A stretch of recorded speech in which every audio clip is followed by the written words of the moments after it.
Support WrestleTalk! Give us a subscribe. What's next for EC3? I am Lorcan. This is El Fakador Laurie Blake, and welcome to the post-NXT WrestleRamble, which of course is sponsored by Beer52.com. Click the link in the video description below to get your free case of craft beer, UK viewers only, because obviously we're the best. So, this looks like it might be the last time we have to use the What Next for Blank video series, which I had a horrible thought might be forever. Well, yeah, at least for the next few weeks. But thankfully, NXT have done some TV tapings over the last night, in fact. So we are going to get some brand new material as of next week. So stuff's gonna happen. Thumbs up for that, because I had so recently, bit of a plug here for the Patreon page. We recently just did a review of NXT TakeOver Toronto, which obviously took place in November over Survivor Series weekend, and that was the year. It was 2016, and once that finished, they didn't tape anything until the following year. So all of December was a total write-off. Yeah, it was just promo package land. It was promo package. It was pre-taped stuff. It was stuff from house shows, which means we saw Shinsuke Nakamura versus Samoa Joe about 25 times because it was always the main event of the house shows. So thankfully, we're not getting that this time. We're going to get brand new stuff next week. But let's go to the topic at hand. What is next for EC3? Because interestingly, PW Insider reported last week, I believe it was, that the original plan was to call EC3 up to the main roster after SummerSlam. Oh. So he was going to get a main roster call-up. According to Mike Johnson of PW Insider, EC3 was not meant to be a long-term thing in NXT. They just wanted to bring him in, redo the character, or introduce the character to the NXT audience, maybe get him up to speed with new WWE HR and things like that. Yeah. And fill his forms in, basically. Exactly, yeah. You got to do all the forms and that. It's much easier to hand them in if you're at the performance centre. That's why. Yeah. Pass the theory test and all that sort of stuff. Get your license, and then just go straight up to the main roster. Yeah. So the problem is that during his Brooklyn match with Velveteen Dream, he suffered a concussion, and that essentially squandered all plans for his main roster call-up, which is why he's more or less done nothing in NXT since, because effectively they had no plan for him long-term in NXT. No. So if they're not going to be calling him up in the next few months or whatever, if they're going to wait off until WrestleMania to give him the call-up instead, because he's clearly not being called up post-Survivor Series, Lars Sullivan is instead, what is next for EC3? Well, so we have obviously one bit of news regarding this at the end of this match on the show today, where he's against Marcel Barthel. He calls out Bobbles Fish. Yeah, it wasn't the Undisputed Era as a whole. It was specifically Bobby Fish, because a couple of weeks ago, Bobby Fish targeted his leg in a post-match beatdown. Yes, and that was the start of Bobby Fish's obsession with other people's knees. Yeah, which is something that wasn't really played up a lot in War Games. I think you and I sort of fantasy booked that in our own head. Yeah, it wasn't really a thing. I just thought it would be the thing he might do, because he's been going after people's knees in matches and stuff. When he's in other things, it seemed like it was what was going to happen. So obviously there's unfinished business between EC3 and Bobby Fish that will, I already know, plays out in the NXT tapings. No spoilers here, of course. I won't go into it, but I have been looking at it for the news today. And if you don't want spoilers, don't watch my news either. other reviews. Spoiler central. So it's quite hard to say what's going to happen without really being like, I know what's going to happen. I know exactly what's going to happen.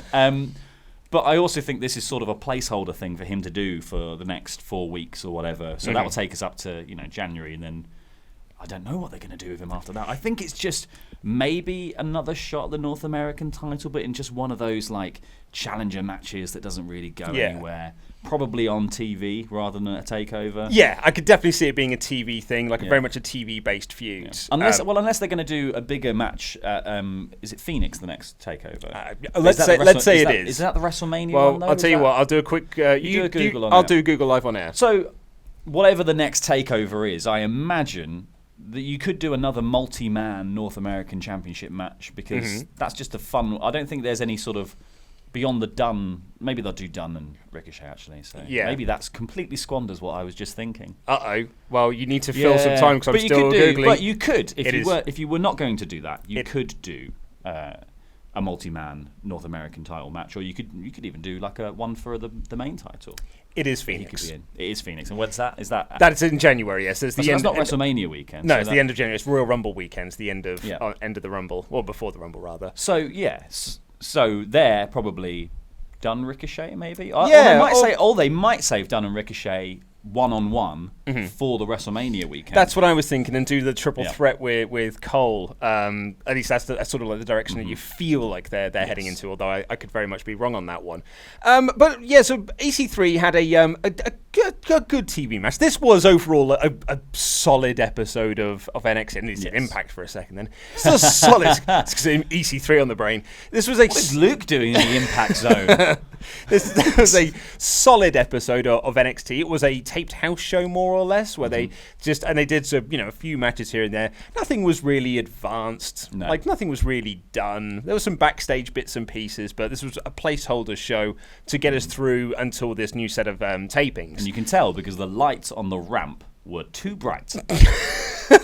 And that is why it was definitely a house show, because they did not have the normal lighting. When the Mighty came out and they were like, it's like they had descended from heaven. It was like, here they are. So, okay. Oh, all right, here they are then. And then Lars Sullivan didn't get to do his full proper introduction bit, No, absolutely not. which looks weird when you get to see it and he's just crawling around on the floor to get in position to stand up. And EC3 didn't do because the big crash zoom that he does, when he does like the big head turn to look at the camera, they don't do that bit as well. So he just sort of stands there, still doing it, but there's no camera with it. It just looks a bit weird that way. But it was an absolutely fine match. He had a match against Marcel Bartel, who I am a big fan of. I do like, though, that they've kept Bartel. They've still given him the ring camp music. Yes. But it's like a rubbish version of it. It's incredible, really, how you can do the ring camp music. One of the best themes, like presentation-wise, it's just one of the best themes in wrestling going. And yet somehow this one feels like a lesser version. Is it?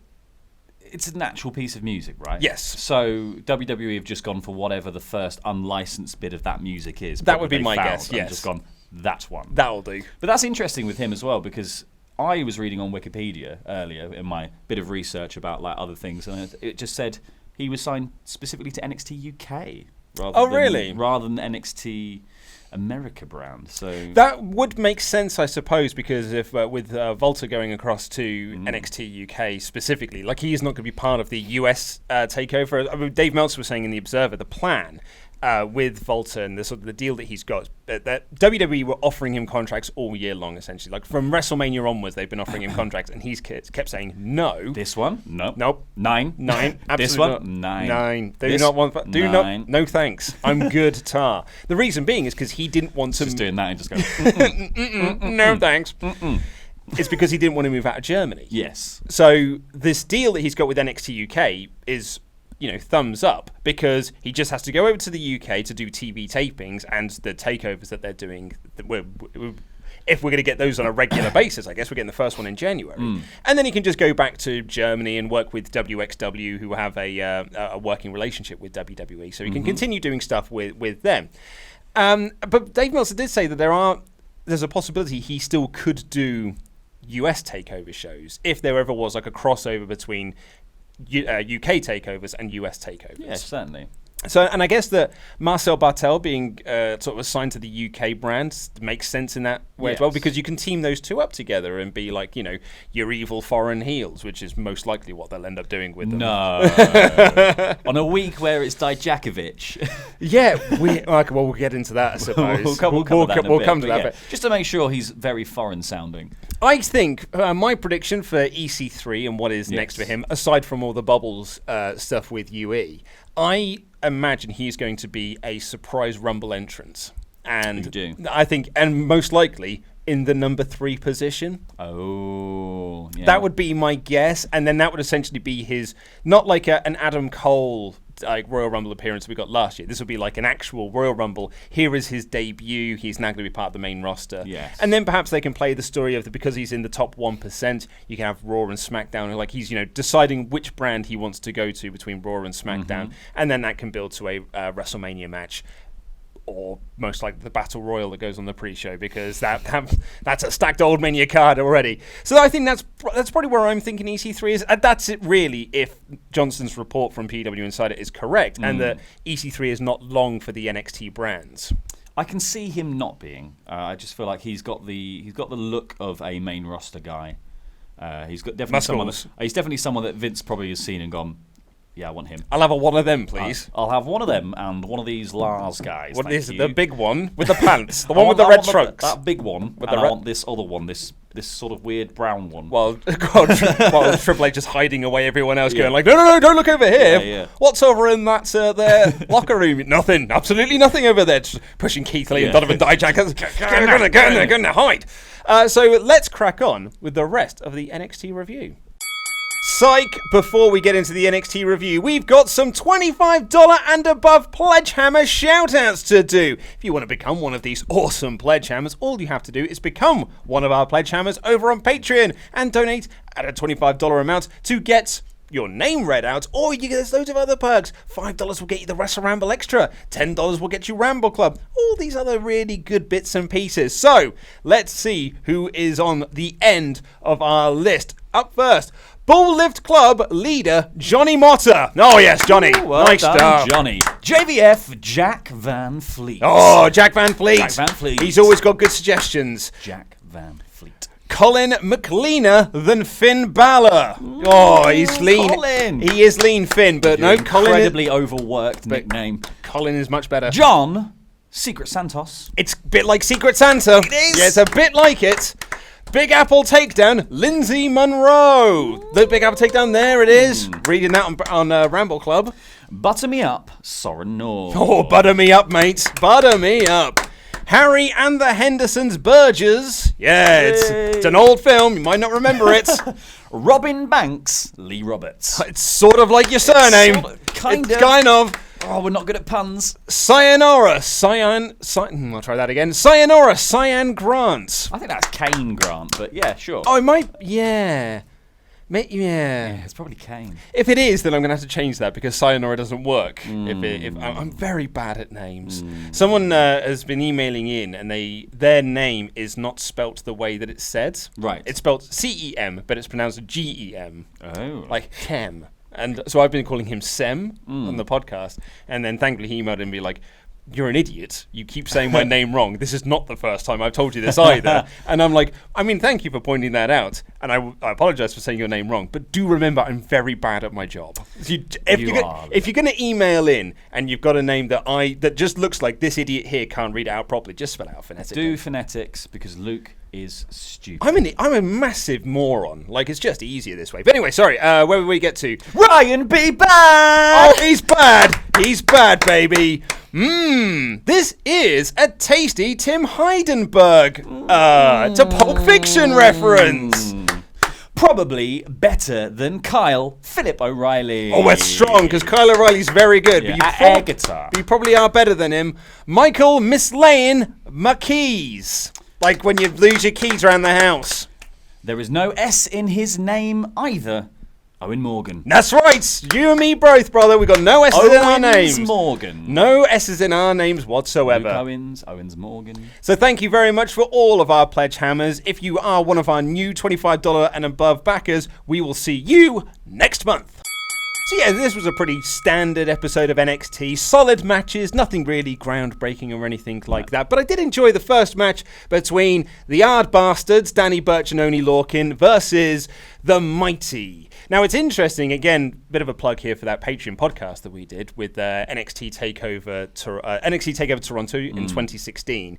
That was a show. If you look at the lineup of that show, there are 4 people on that card that are still in NXT.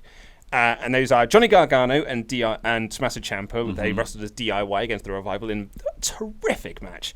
And the other 2 are the Mighty, when they were TM61. Yes. And you look at that card and you're like, okay, well, everyone else has gone up to the main roster to do mostly nothing. But these 4 lads are still in NXT. But Johnny Gargano is one of the main event players. And Tommaso Ciampa is the NXT champion. He is the main event. Whereas the Mighty at TakeOver Toronto were in the finals of the Dusty Rhodes Tag Team Classic against the Authors of Pain. And they've just their name used to be the Mighty Don't Kneel, but now it's like the Mighty Have Fallen. Like they've just like gone down, losing against the Street Profits. Granted, this is a house show; it doesn't really count, I suppose. But losing again here, babyface pop, I guess. But at the same time, it's like the Mighty really have not done anything in NXT. So were they injured? They were injured before 2016, and then I think they were injured. One of them was injured after, wasn't they? So they've been like the pair of them have been absolutely plagued by injury. Yes, but yeah, even this heel turn seemed like it was going to do something for them. They got a few wins on the trot from heavy machinery, having your feet on the ropes, whatever the shenanigans were, and then it's just gone straight back to normal of just being like, just be around, guys. You're just there on the roster. Be around, like, and they are. They don't even do as many flips anymore. Well, it's because they're heels now, I aren't know. they? Heels don't flip. And I like them as heels. I really do like them as heels. I think they've got really good sort of like personality as heels, and they look like heels as well. And I think they've got a good look about Matrix them. coat. Exactly. I'm Neo. Well, they'd been babyface in 1999 because but now they're definitely heels because it's so played out. But it's how droll. Oh, the Matrix. I bet you've got little glasses that stick on your nose. Oh, do you want to talk about pills or what are red pills? Oh, follow the white rabbit. Oh, very, very interesting. But we're all plugged in. No, but this is. I just don't find that they connect with the crowds. No. The Mighty, whether the babyfaces or whether they were heels. Like looking back at 2016 when they were TM61, I don't really think people were connecting to them then either. And now they're heels. People still aren't connecting to them.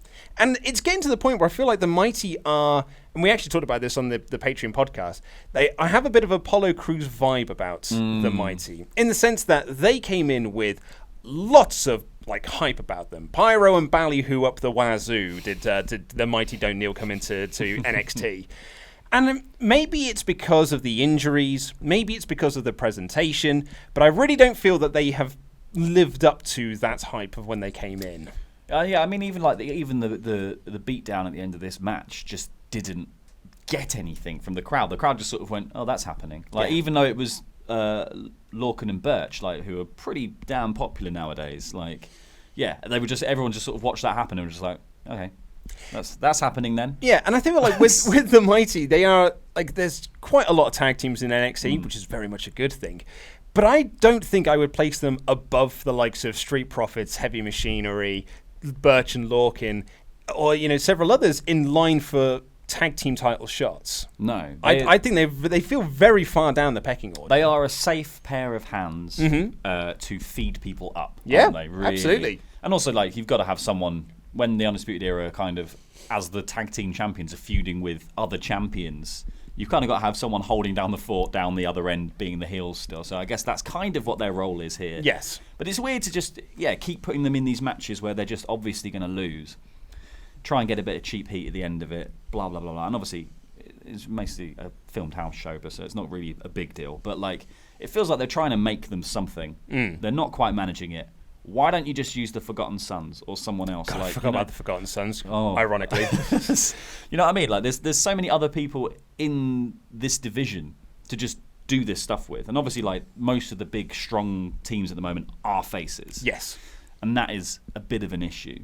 Yeah, because then, people who do fall on the wearing the black duster kind of side of things end up beat up. Beat up, mate. As beat up as their dusters. But Lorcan and Burch won this fun little opener, I suppose. I really enjoy Oney Lorcan. I think he's really, really cool. He got a wicked little... it was Burch that got the hot tag, but Lorcan running wild was absolutely wonderful. And he did this dive at one point in the match that I thought defied gravity. He's like... I don't know. It's like a tope roly-poly. I don't know how I don't know what you would call it. But like the way that he sort of moves, it looks like you're not going to get any distance on that whatsoever. Yeah. And then before you know it, it's like a glitch. He just ends up halfway up the ramp. Lanky. I think that's why he just went. But because he like went into them upside down as well. So he collided upside down, and then fortunately sort of managed to fall to the floor slowly enough that it didn't look like he was just going to smash his head. But he still just sort of went bonk on his head for a bit. Weird man, but fun little match. Crowd did chant, "You still suck" at the Mighty when they did the beatdown, so they got some heat off the back of it. Yeah, I enjoyed the roll up bit at the end as well, with the pushing them out of the Thunder Valley. Yes, and then getting that little roll up. That was nice. Yeah, it was some good stuff. We got a recap of of Adam Cole being laid out, EC3 beating Adam Cole, and then him being laid out by Undisputed Era, which led into that EC3 versus Marcel Bartel match. God, I'm a big fan of Marcel Bartel. I think he's got a really, really good personality. I think he looks cool. And maybe it's just because it's the ring cam presentation with the arms behind your back just going 9 and things like that. But I'm a big, big fan of Marcel, and I'm hoping that they can do some really good things with him, be it on NXT or on NXT UK. Yeah, I would like to see some of these other characters getting a bit more time, like the Lars and Dijak and stuff like that. Like they've been used, but just to put people over, and they always end up looking better. I feel like he looked better than EC3 here, and I was just like, and then EC3 is the one getting put over, and they're having a bit more, because he's, I don't know. Oh, that's actually a very good point. Because he's American, I imagine, mostly. That's a very good point, actually, because when I'm looking at these two, I'm looking at Marcel being like, well, okay, well, you're ready for the main roster. Like, you're already ready for, like, the big time in WWE. Whereas EC3, I'm like, nah, you're not really doing anything for me at the moment. All of my notes are about moves that Marcel did. Right. And then the rest of it's like, and EC3 won. Yeah. And then EC3 won. And I feel like this is probably the story, apart from the first match, the story of quite a lot of this show was me making notes about one of the people and then they lose. So, nice. We also got a recap of Kairi Sane versus Shayna Baszler from 2 weeks ago, and then there was a backstage interview that was recorded. I think they said it was earlier in the day with Sane, Io Shirai, and Dakota Kai. And I saw there was a comment that was left on the Wrestling Observer message boards that said that Kairi Sane and Io Shirai with their broken English is still a better promo than Dakota Kai, which I thought was unfair. I thought that was harsh, but I liked Kai in this. I thought Io was really cool as well, but they were essentially saying that, hey, we're not done with those three yet, and we want to fight all three of them, and we're going to stand together. Like Io was saying that, Kairi Sane's my bestest friend. Yeah, it's a shame that the best friend thing is now pervaded down into it's like trickle down economics. Poop does roll down hills. Yeah, it does. Yeah, so unfortunately, so they want best friends. We're just best friends. We're both Japanese. I guess so. They probably are like best mates in real life. Yeah, I think they are. I think they genuinely are. But yeah, it's a bit like, oh god. Yeah, again. I've had enough of that, to be fair. And then we got that video package for not Donovan Dijak, Dijakovic.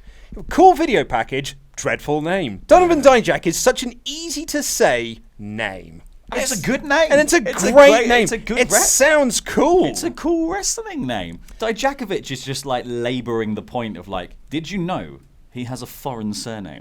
And therefore will be a foreign heel. But he's American. I know he is, but they're just going to be like, did you know? He's got ancestry. And like Dijakovic, maybe it's just me, but when I hear that says tennis player. Like he sounds like he should be like competing in the US Open rather than competing in versus Andre Agassi. Excellent tennis reference. Can we name any other tennis players? McEnroe. John McEnroe. Yep, I mean ex-tennis player. Any new ones? Roger Federer. He's a new one. Rafa Nadal. There you go. Well, we've managed to prove my points. We can say them, I guess. So, yeah, the video package was cool. I just think that the name's rubbish. And it's a shame because I don't want to be sitting here talking about Donovan Dijak's like proper reintroduction to NXT and being like, God, that name's rubbish. No. It just feels like when we're talking about like, so awesome that Keith Lee's here in NXT. It's so awesome that he's getting some TV time. He's had 2 weeks of TV time now. It's so awesome. But God, his entrance music's awful. It is rubbish. Bad. It's real bad. It is. It's like anti-hype. It's like the opposite of... You hear it and you're like... You hear it and you see the name Keith Lee appear on screen and everyone goes, oh, Keith Lee! And then you hear the music and you're like, oh, I'm not interested anymore. But it's the thing, it's like, it's so bland entrance music. It's so uninteresting entrance music that the crowd don't react when they hear it, but they react when they see Limitless on the screen. They'll be like, "Oh, it's Keith! Oh, it's Keith! Right, it's Keith! Oh, cool! I'm happy to see him then." But no one ever remembers that entrance music because it's so generic. It has not one singular sting or peak or trough to it. It is all plateau. It just goes along. Yeah. It's like, oh, okay. It is very boring, but we'll get to that in a second. Even Shayna Baszler's, which is admittedly amazing music, even that has an extra sting that is completely unnecessary on the beginning. That weird, like, someone's taking your car apart. With the horses? Yeah, what? No, is that horses? Is that what Yeah, it's meant to be? Oh, Oh, I didn't know that was meant to be horses. I think it it's sounds meant like to be. someone taking the wheel off a car like, and then like pumping it up. And then Yeah. No, I thought it was supposed to be horses. Anyway, earlier this week we doing the Monty Python. Earlier this week, we got a clip of Candice LeRae arriving at the Performance Center, ignoring questions from the press. Cause What a bee! She's not the head bee in charge, but No. she may as well be one. The biggest bee around. Yeah, absolutely. She's ignoring the press. And speaking of the head bee in charge, the head baddie, it's Mia Yim versus Vanessa Borne, whose new gimmick, I guess, is that she is perfection. Whose entrance music was that? I am perfection. Oh, it's Dolph Ziggler, wasn't it? It was his old entrance theme song. Yeah, she's not Dolph Ziggler, I guess, but it is Mia Yim versus Vanessa Borne. Match. Yeah, there was some cool bits in this that I enjoyed. I enjoyed the little suplex with the half turn that Bourne did. Again, I've written it all. It's all Bourne moves that she's done, and I was like, she did a weird Bronco Buster thing to the back of Mia Yim's head, and then like wrapped her up and started hitting her, and I was like, that's cool. Cool. That's a cool idea. Mia Yim pulled out a tarantula. Don't see many of those these days. Well, and it was, and I bloody love a tarantula. One of the things that really drew me to Yoshihiro Tajiri when I first saw him was that tarantula move. I was like, that's wicked. Like, that's wicked. so cool. Like, I remember seeing that. Like, when It's because the rule, there's such a stickler now for that 5-second rule Yeah. that it doesn't have any impact because no one ever taps in 5 seconds. So it's just like, it looks really, really cool, Yeah. and I think it's a wicked move. It might have been one of the worst tarantulas I've ever seen, though. Yes. And I'm not sure if it's because of Mia Yim's height or her size, or whether Vanessa Borne was too tall. But it looked like she could barely grab her feet, Yes. like when she's doing the move. And when you can barely lock on the hold, that's when it looks a little bit naff. Yeah, and I think like but when also because Tajiri used to do it, he used to like wrap them up in there. Yeah, like it felt like they were they proper were bent yanked round the down, ropes. Yeah. But then also I think Bourne then just sort of flopped out of that and then walked off basically. It's Yeah. just like, okay, bye then. And Yeah, it's like bye. you need to like be crippled. You need to fall down and be like, I can't use any of my limbs. Like, But then, I mean, and this is a point that you really wanted to bring up, because Mia Yim won with Eat Defeat. And that's what Nigel called it, Eat Defeat. in your face, YouTube. In your face. I'm the biggest pedant here. Because people were on your case. They about were, and calling it like Eat Defeat. I knew I'd got it from somewhere. Like, I'm well aware that it is also a move that Gail Kim does. But I had seen Mia Yim using it in the Mae Young Classic, and they called it Eat Defeat, and I was like, I don't just make willy-nilly notes about things and just go like, I just pull it up. But I knew it was called Eat Defeat. Yeah. In this reference. In this realm, it is called Eat Defeat, which I'd imagine is probably a tribute to Gail Kim. Yes, I imagine like because it's been called that move before, they'll just Yeah. go with that rather than having to go, and she calls it soul food, Yeah. etc. Eat Defeat is a dreadful name for a finisher move, but I think it's better than Soul Food. It's better than Jordunzo. Oh, God. God, I forgot about that. Yeah, that was his finisher, wasn't it? That was Eat Defeat, yeah. Good crikey, I genuinely forgot about that. It is better than... I think that Eat Defeat is... It's a pretty dreadful... Because it's Eat Defeat. You know, but it's also defeat, as in you have lost. Ha ha So ha. it's not very good, punny. But it is better than Soul Food, which would just make me think of Khaleesi's last album, which, while had a good couple of tracks on it, overall, I didn't rate all that much. You can find Luke's review of Khaleesi's album on his personal website. Which is, essentially, I'd have just written that. If I did do music reviews, I'd be like, I really like a couple of these tracks. I think it's called, that's not called Pork and Beans, that's a Weezer song. But she's got a really, really awesome track on there that I like, because it's all named after food, because it's when she released her cookbook. Her cookbook, by the way, very good. I highly recommend her cookbook. Her milkshake brings Luke to the Well, yard. that's the thing. There's no milkshake. There's no milkshake recipe in there. Come Are you on, kidding Kelly. me? That was an open goal. You if I've said ever it seen. brought all the boys to the yard. Just because she didn't want people hanging around everyone else's house. That's Yeah. why she was like, if anyone else makes my milkshake, we're gonna have it'd be like the Birds, but with boys. Just Just like knocking on the window, being like, milkshake, milkshake, milkshake. We got a clip of War Raiders being tended to by doctors after the War Games match. Did I say War Raiders? Did I say War Games being tended to? I meant to say War You said Raiders. War Raiders. Okay, that's fine, yeah. After the War Games. Well, after the War Games, yeah. And then Tommaso Ciampa got a promo, some new material to kind of like put over the fact that he's going to be on TV next week, the first time that he's been on TV since defeating the Velveteen Dream at TakeOver a couple of weeks ago. And he's there. He says he'll be back next week, and I'm asking everyone to follow my lead. Mm-hmm. So yeah, Tommaso Ciampa, a good promo from Ciampa as always because he is awesome. Cult leader Ciampa. Yeah. It's very cool. And then finally in the main event, this was set up from last week, it's our boy, Keith Lee, the Limitless One, taking on Raw/SmackDown call-up Lars Sullivan. We don't know where he's going yet. He's going everywhere! In a match that really did scream to me. God, that Lars Sullivan decision was a last minute. Like, it was a last minute decision to call him up to the main roster. Oh, yeah. It had to be because Lars wins here. Yeah. Doesn't put anyone over on his way out. No.